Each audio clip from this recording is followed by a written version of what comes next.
with prayer. Gracious Heavenly Father, as you again bring us together here on Wednesday evening, we pray for this time as we discuss this particular issue of abortion tonight, as we think about not only kind of the history of abortion in the United States, but worldwide, and especially the way it's viewed in the Scriptures. God, we pray that you continue to help us in these things. And in Jesus' name we pray. Amen. Well, to start us off tonight, we're going to read from Exodus 21, verses 22 through 25, if you want to go ahead and turn there. Again, that's Exodus 21, beginning at verse 22. The part of the question, of course, when we come talk about abortion, and this is somewhat true of things like, IVF and transgenderism, things like that, it's been such a hot issue for the last 50 years that sometimes we can forget that, unlike IVF and transgenderism, it's not something that's brought about by modern technology. It's something that's been with us a long time. So Exodus 21 kind of directly touches on it. So like I said, I'm going to read verses 22 through 25. If men strive and hurt a woman with child, so that her fruit depart from her, and yet no mischief follow, he shall be surely punished, according as the woman's husband will lay upon him, and he shall pay as the judge is determined. And if any mischief follow, then thou shalt give life for life, eye for an eye, tooth for a tooth, hand for hand, foot for foot, burning for burning, wound for wound, stripe for stripe. Amen. So, the image given to us here in Exodus 21, right? Two men are fighting with each other, and what does the wife do in this scenario? She tries to break it up, right? And evidently, what happens while these two fellas are fighting? She gets hit or falls down or something, right? And so the law says that if that happens and she goes into labor, right, and the child is born with no mischief, which basically means nothing's wrong with it, then the fella who caused the problem is going to have to pay a fine. Now, it says here that the husband will lay upon him, the fine, and then a judge will figure out whether that's fair or not. Well, the verse 23 tells me any mischief follow, which means if the baby dies, then life for life. So what's the punishment for causing an abortion according to Exodus 21? Death. Right. Now, that tells us a few things about how we should look at the abortion issue. How does the law of Moses see a child in the womb? As a life. As a life, right? As a human being. Because in Genesis chapter 9, verse 6, where the death penalty is laid out in the covenant with Noah, it's very clear that death will come to anybody who kills a man. Right? Now, the language of Genesis 9 is very clear. When it says man, it means human being. So we see here in Exodus 21 that the Bible understands that an unborn child is a human being. Now, that seems pretty straightforward, right? At least it should be pretty straightforward, right? That's what we believe, is that a life inside of a mother from the moment of conception until birth is a human being, and after they're born, they continue to be a human being, obviously. The Bible understands that a premeditated act, which leads to the death of the child, should not only be punished with death, but should be understood as a violation of the sixth commandment. Right? So that's what the Bible teaches about abortion. There's no middle ground. There's no question about anything regarding the act other than it's murder. One of the things, of course, that's very clear in this, but of course it's clear in the Scriptures, is are there any exceptions to this rule? No, right? In fact, one of the opportunities that presents itself in the book of Genesis is when Lot, you remember, his wife has been turned to salt, and what do his daughters fear at that point in time? After Lot's been, runs from Sodom and Gomorrah, what do his daughters fear at that moment in time? That it wasn't just Sodom and Gomorrah that got destroyed, but the whole world got destroyed. Now, what do they decide to do with their dad? Procreate, basically, right? And so they get him drunk, and in effect, they rape him. Now, what would we call the fruit of that? What term would we use? Incest, right? Now, does God punish the children of the incest? No. There are more than one example in the Bible of fruit coming from rape in the Bible, right? Does God declare that the child born or the child conceived in that way is somehow less of a human being than one conceived naturally? No. So, according at least to the scriptures, is there any exception to the rule about premeditated killing of a unborn child? No, right? Now, again, I think that's pretty clear and straightforward in the Bible. Why do in 2025, do so many in the pro-life movement accept those exceptions of rape and incest are always the two that are brought up? What kind of leads people to that allowance? You see, as a violation of the woman's body or something. Right. Individual rights. Personal. Testimony. What we usually hear is that it's not fair, it's not right to force a woman to carry her rapist child. And so the just thing or the right thing to do is to abort the child, to at least allow the possibility of that. Now, if a politician gets up and says there should be no exceptions to this, how are they usually? What's the response normally? I mean, let me rephrase that. Are there any politicians willing to say that? That there's no exceptions. Right. I've yet to hear one. Right. And again, the main reason is politics. Right. Afraid of reaction, afraid of thing. But the principle, I think, is pretty clear. Right. Because one of the things we believe, and I put this on the list there, is that there is no sense in which any human life is a mistake. Right? Doesn't matter how it got here, no human life is a mistake. Right? Every human life is precious. Every human life is made in the image of God. And every human life has the right, the privilege, and the blessing of being born. Right? Now, one of the other things that comes up in our day and time, that is a part of the question around abortion is, we live in pretty amazing technology times, and we touched on this last week when we talked about IVF, but, the technology just continues to skyrocket, right? And so we have to, as Christians, we have to be willing to sit down and seriously think about some of the ethical stuff that goes into technology, right? We shouldn't just, uncritically accept whatever medicine is able to do. Right? So one of the things medicine is able to do, at least in the last 30, 40 years, is, you can get all kind of prenatal testing done, right? And, what kind of tests can they do on that? For disabilities. Right, disabilities. Down syndrome, trisom. I can never say that word. I think it's trisomy 13. All kinds of things like that, right? And what is the counsel that doctors will give to parents when they discover that their children test positive for various deformities and disabilities and things like that? Abort, right?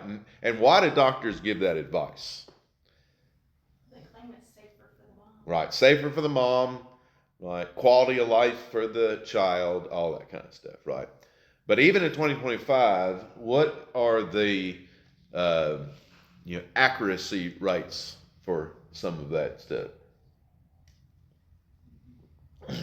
It's not nearly as high as the medical folks would allow you to believe, right? I have a very good friend of mine who was told that his oldest daughter had that trisomy stuff, and every time they went to the doctor, I mean, he would, it got so bad that he would kick the guy out of the room and try to have a one-on-one conversation with his wife. Now, in that situation, the wife was far more, far more, pro-life than the husband, and I think she about, broke the sixth commandment herself in the midst of that. Needless to say, they didn't go back to that doctor after they had the first one. But guess what happened when that baby was born? Perfectly fine. 10 fingers, 10 toes, 1 heart, 2 lungs, everything, right? You think they got an apology from the doctor on that? No, right? So, we, again, live in this situation now where we have this technology, have this knowledge. Even if your child, God forbid, has one of these markers or one of these formulas or these things, what should the Christian thing be in that situation? Have it, raise it, love it. Have it, raise it, love it, right? However long you have it, right? Because again, what do we believe about unborn children? Does it matter what physical condition they are in? They are made in the image of God, right? Now, what's kind of interesting to me historically about the question of abortion is, of course, abortion is not new, right? Abortion has been around for as long as women have been able to have children. Abortion has been, a reality, and the laws on abortion, especially in the United States, are pretty fascinating. Abortion was basically legal in the United States for most of our history, if not all of our history. Now, generally speaking, the laws held that abortion was legal up until the time of quickening.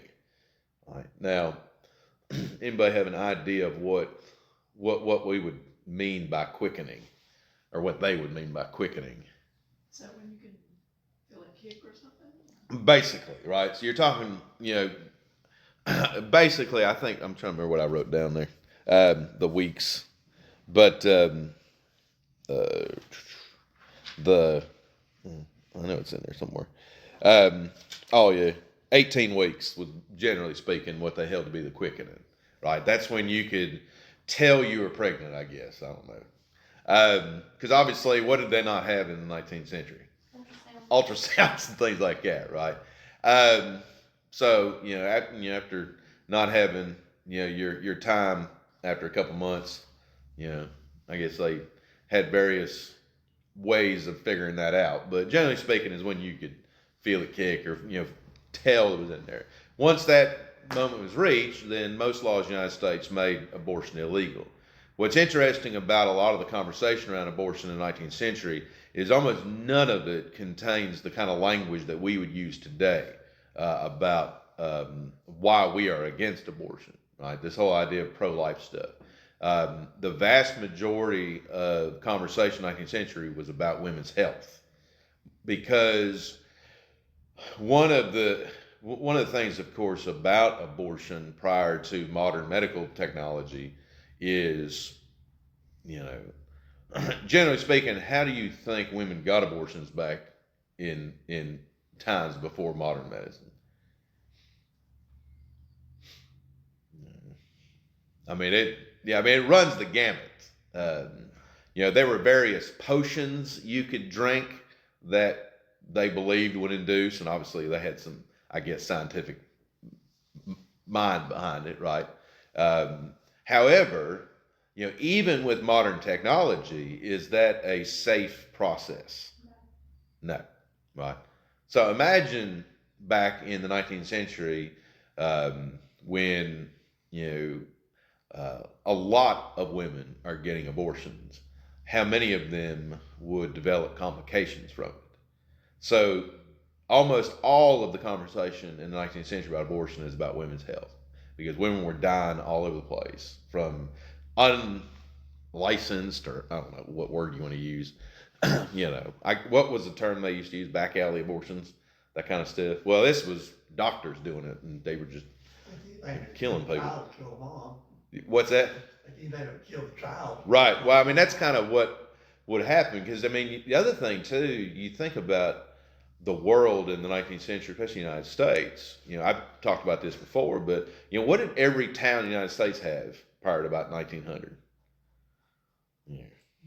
A brothel, right? Now, again, prophylactics and all that kind of stuff were not exactly, what they are. So, who do you think are the vast majority of people needing this procedure? Prostitutes, right? Brothel stuff. So, brothel owners were, again, it's amazing how things happen in real life. The brothel owners were like some of the loudest pro-life people in the 19th century because it was far cheaper, economically, to just let the woman have the baby, than have her die in some kind of botched abortion, right? So, it's just, again, I mean, imagine if that was the pro-life conversation we were having right now, right? Where would the church fit in that conversation? Like, where would we latch on in the pro-life discussion if it was about saving the lives of prostitutes? I mean, obviously we'd be pro-life, right? We'd be, wanting to help, I mean, a lot of the pro-life conversation today is around adoption, right? I mean, that's a lot of what we did at pro-life stuff when I lived in Pittsburgh. We had a whole list of people willing to adopt children, and we would bring it with us to the Planned Parenthood in Pittsburgh and stuff like that, right? So obviously that would be kind of how the church would operate in that. But it's interesting, there's very, very little theological writing being done on abortion and things like that in the 19th century. And I can't really put my finger on why. There's not a whole lot of talk about it. And I think some of it is because there was this idea prior to modern medicine that life didn't begin until when, do you think?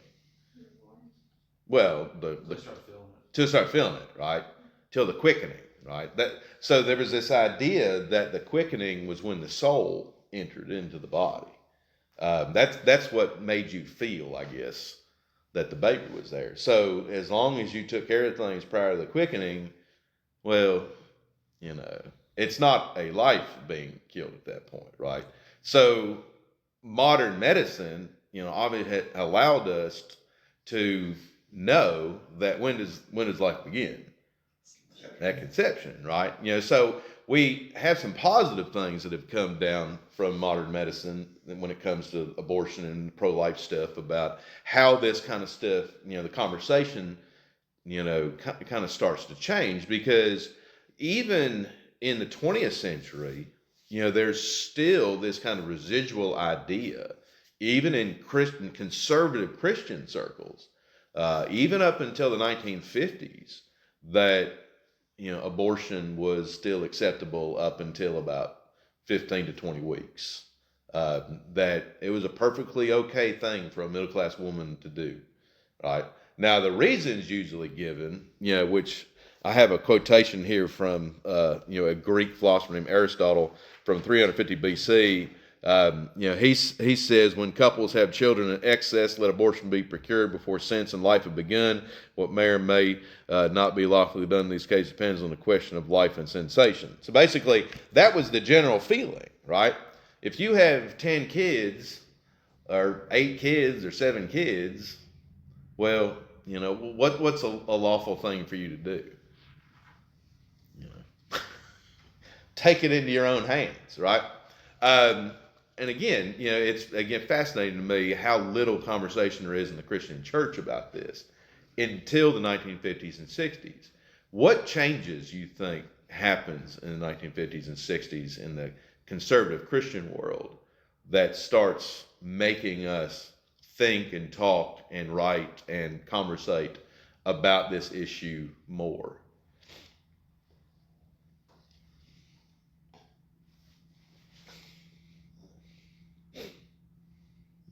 had women starting in the workplace more, for one thing. Mm-hmm.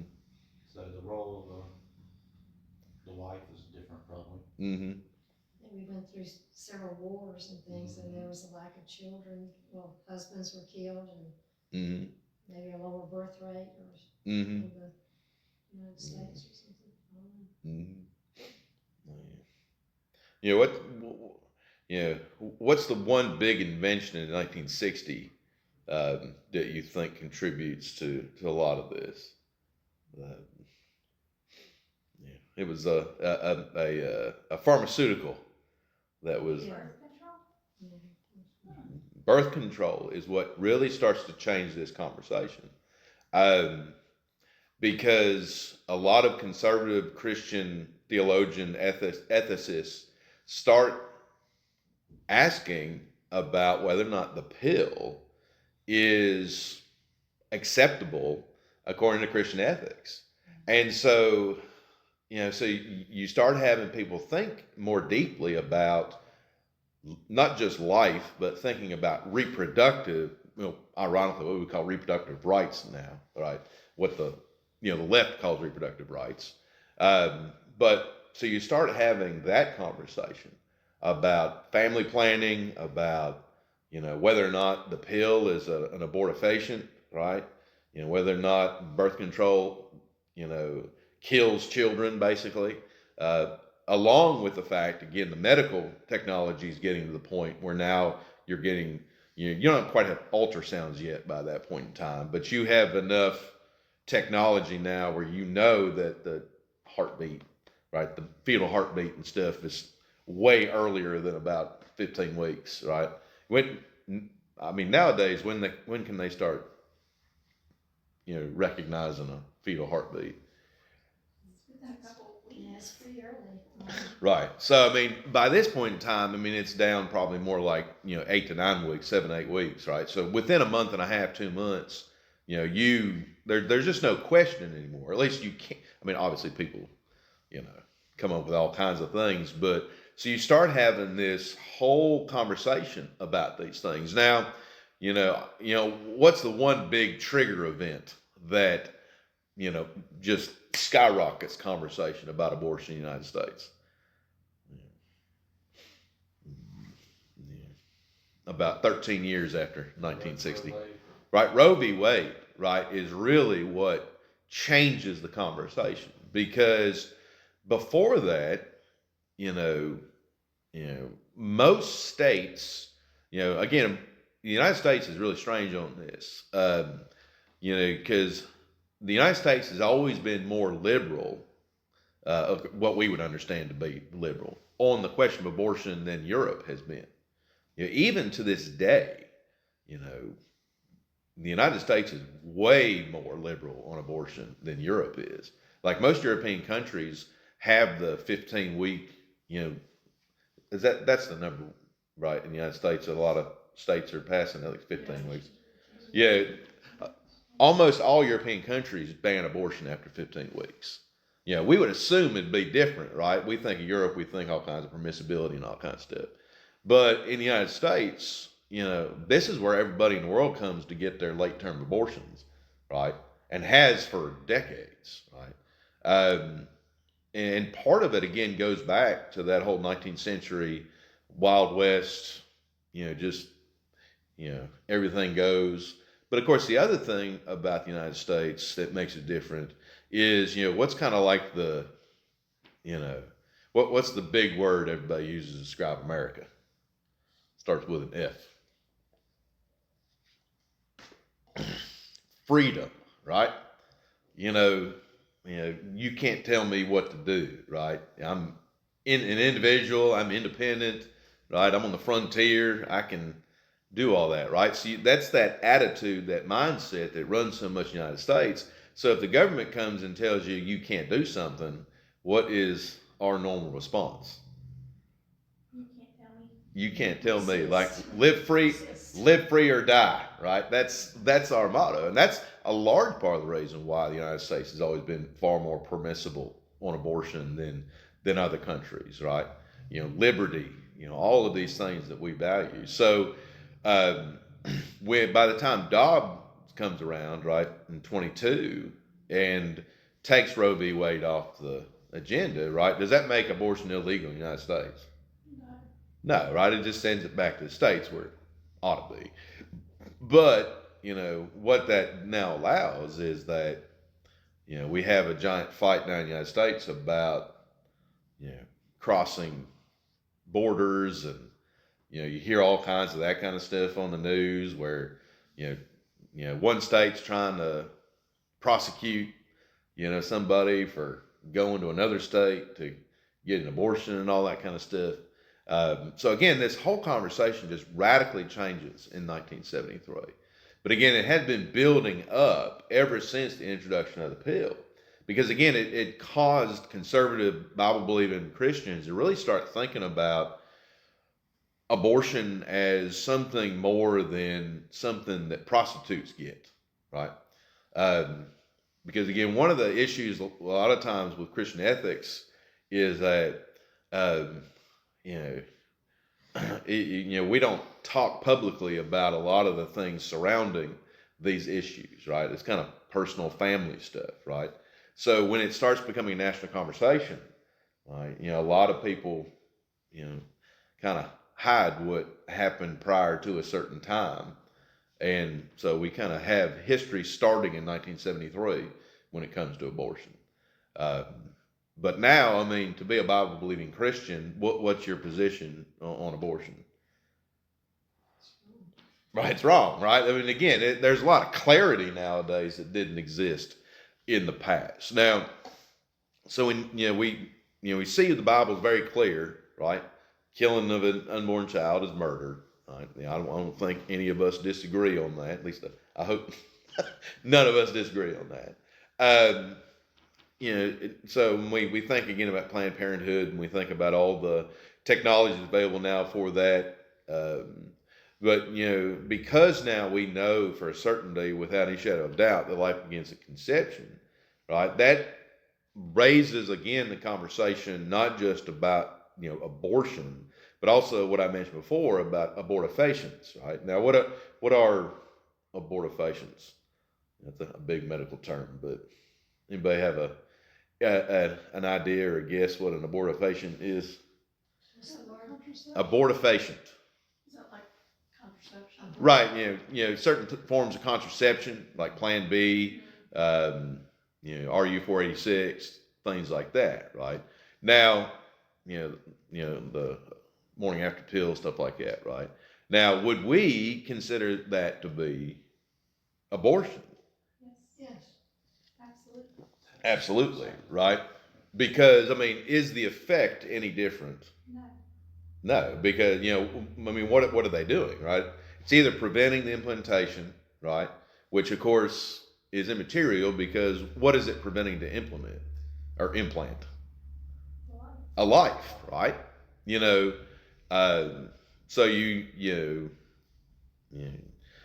get into that question, which again is as things become more and more clear over the decades when it comes to this stuff, right? Because we're able to know so much earlier.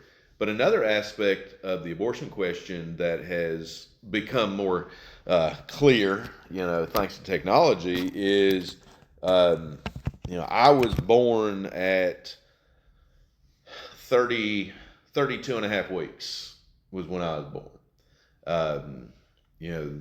Doctors told my mom that if I'd been born like 2 years before, that there's no way they could have,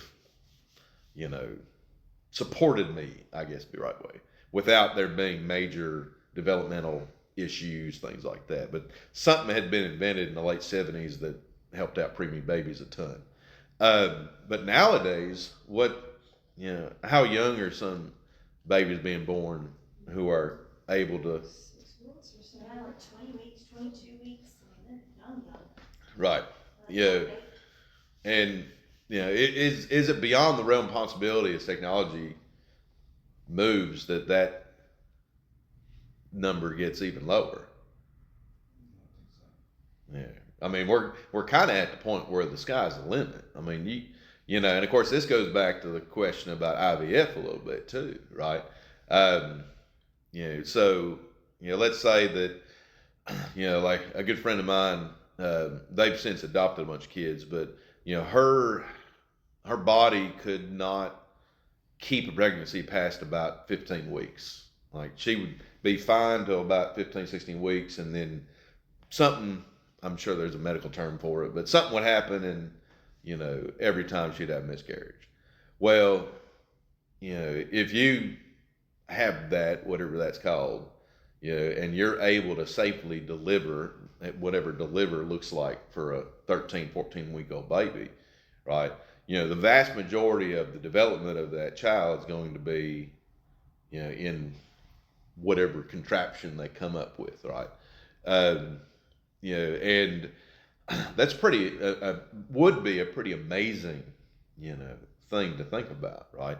Now, is there any moral or ethical issues with that?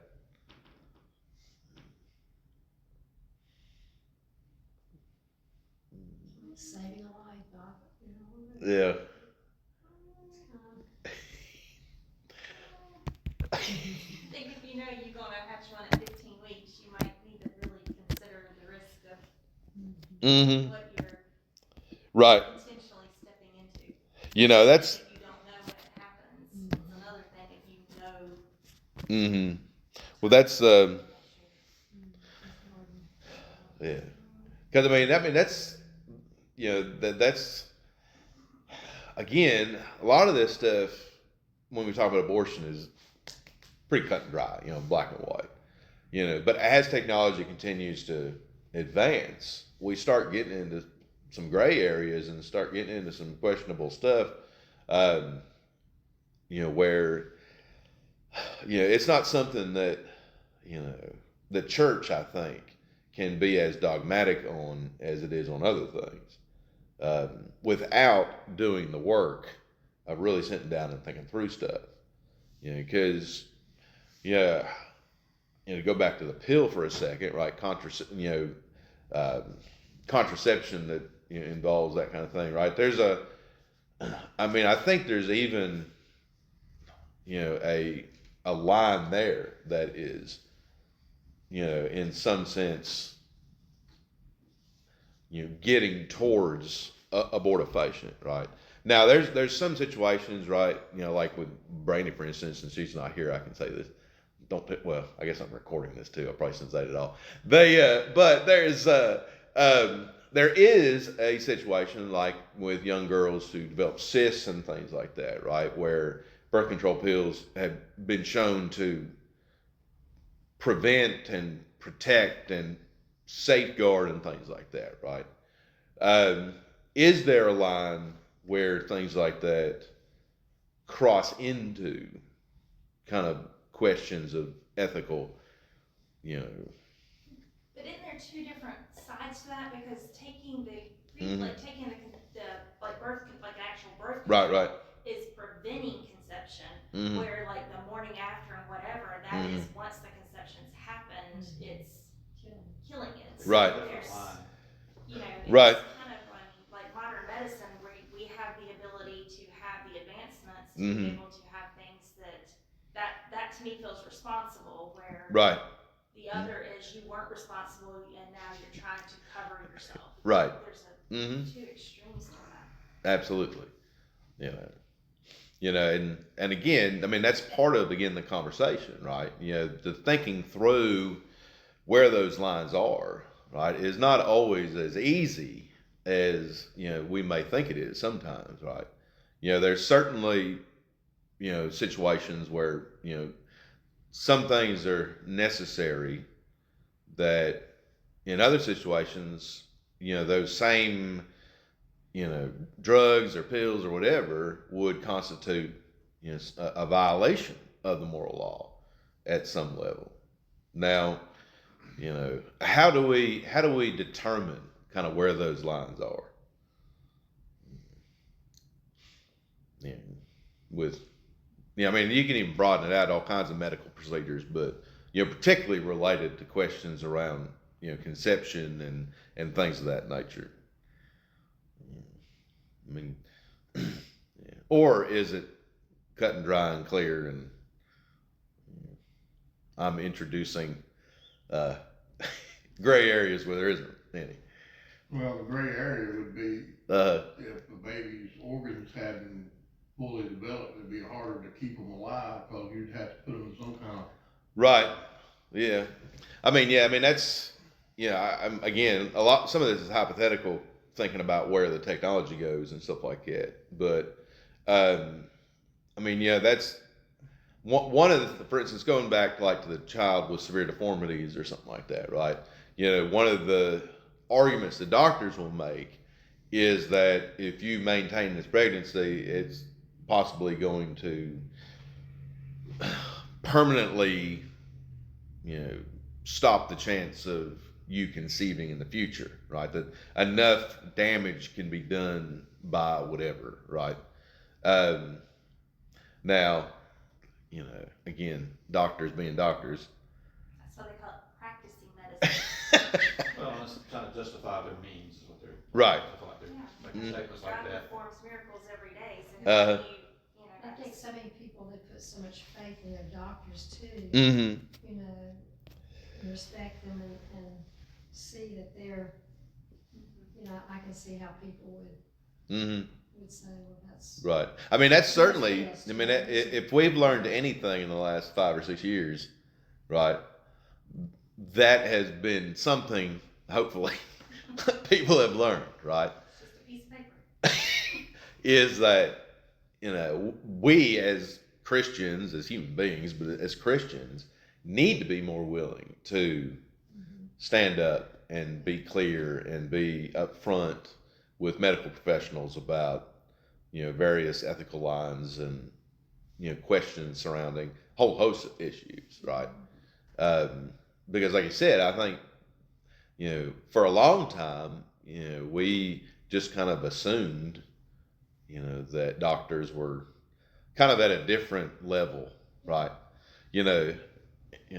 We would just, a level of trust was there that wasn't necessarily earned. It was just kind of assumed. But they seem more moral back then. Like it was a different, Right. just a different. Yeah. And of course, what do you think? It's kind of a rhetorical question, but what do you think changed in all that? Well, the education for one. Yeah. So how they're being educated. Yeah. Yeah. Money. And then there's a drive from, I mean, I hate to say it, but there's a drive for insurance. Oh yeah. Making decisions versus doctors making decisions. They're nothing but a voice. Right. They don't have their own, Mhm. they don't have their own opinions anymore. They follow a guideline. Right. Yeah. From the people that pay the bills. Mm-hmm. Yeah. And, Cause I know it's like when Chuck had, needed radiation for his prostate cancer, even after he'd had Mhm. surgery and everything. Right. His doctors had to jump through hoops and loops and write all kind of letters because the insurance company was telling the doctors he didn't need radiation. Right. It's just, Uh-huh. but finally they did. Yeah, But, Mhm. you go through so much turmoil and emotional distress over stuff like that, Mm-hmm. and that still goes on today. Oh, absolutely. well, think about it, a child that thinks about developmental issues, Mm. that's gonna be a lifetime of insurance payouts. Yeah. Oh yeah. Whereas if they could end it in the beginning, they're gonna save money in the long run. Oh yeah. That's true. Mm-hmm. Yeah. Oh, very much They so. see it as just a money profit. Mm-hmm. Mm-hmm. There. It's cost control. Mm-hmm. There. And That was the problem with abortion too, whenever all this stuff happened. Companies were paying for people to go have abortions. Oh yeah. Because it was cheaper for them to pay, they actually, I think it was Walmart was one of them, right? Was it Walmart? Yeah, Walmart was one of them. Yeah. They would actually pay employees to travel Mhm. to have an abortion somewhere else because it was cheaper for them Yeah. in the long run. And they, they were doing it on the we're being socially responsible, but in reality, if you do the math, it's cheaper for them to pay somebody to go travel and have an abortion out of state than it is for them to put it on their insurance because the company pays a portion of the insurance. Right. Yes. It's Oh, a yeah. financial decision. Mm-hmm. Oh. But Yeah. you can paint it however you want to paint it. It's a completely financial decision. Oh yeah. Yeah, and that's. I mean, when you think about that, right? People who make financial decisions around ethical things. I mean that fundamentally, I mean, that's one of the criticisms Jesus had of the Pharisees in Matthew 15, right? Matthew 15, he talks about Corban, right? He's chastising the Pharisees because they don't take care of their parents when they're old. And the Pharisees' response is basically, I pay my taxes and that's somebody else's job, right? and, and so this idea that, again, finances drive moral decisions is just, and again, a part of it just blows our mind, right? That a company would even think that. But from their point of view, it makes perfect sense. It makes all kinds of sense. Crazy, yeah. And this is on the front side of it, but in the end of life, they're the opposite. They want to spend the money. We talked about that. The chemo for people who are way beyond treatment, right? Or someone Yeah, that's it was just a bank to somebody. It was literally just that. It's just a financial. Oh yeah. It's just like a debit card. They treating them, and they know the end result, but they continue to treat. And people who are, I think people who have just traumatic injuries and they're just become a vegetable, but yet the medical field now wants to save them. They really want to save them in the front because now it becomes a billing opportunity. It is, yeah. I mean, Well, all the studies will tell you the most expensive 3 months of your life is the last 3 months of your life. Obviously I've had those conversations with families, and y'all have had those conversations too, where, you look back and you're like, holy cow, we spent $150,000, In a day. Yeah. And, and again, nobody, certainly from the medical side, is, informing you necessarily of that kind of thing. You can't even fight it. Yeah. Yeah. I mean, it's pretty amazing, right, when you think about that. When I was a kid, I always heard you couldn't put a price on somebody's life. Oh, yeah. Well, you can put a price. they figured it out. The actuaries got involved. The accountants, they got that figured out pretty good. Yeah. It's unfortunate.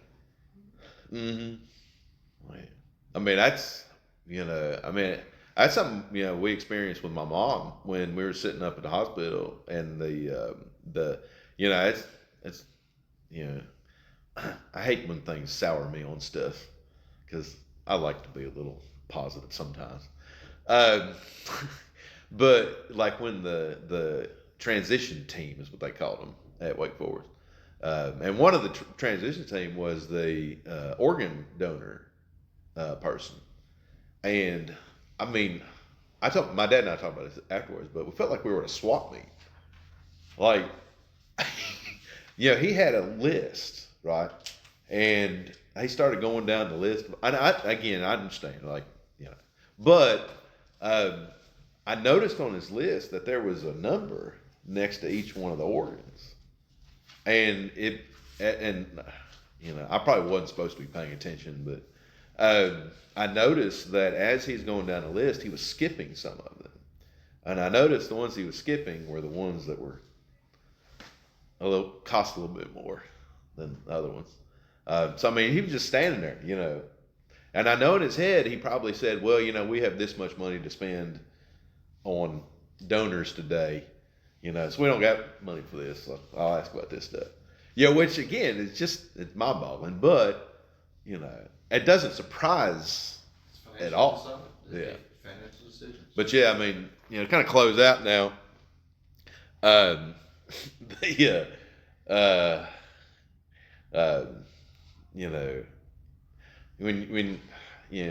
abortion on the top level, right? Very clear, very thing. But it introduces all kinds of other questions that we've kind of already touched on, when it comes to medical stuff and the nature of human life. And again, what we understand is the purpose of human life, right? When we talk about the fact that children are made in the image of God, right? What are people made in the image of God made to do? That's right. Glorify Him, right? Worship Him, right? So when we do things like abortion, when we do stuff like that, what are we saying about ourselves? Like we're God, right? We determine what life means, what life is here to provide, right? And that's kind of where the money thing comes in, because a human being is just another economic unit, right? That's a human being that, like I said, you can draw money off of, or, right, well, we need another human being because we need another taxpayer, right? And all that. I mean, and again, it ties into immigration stuff, right?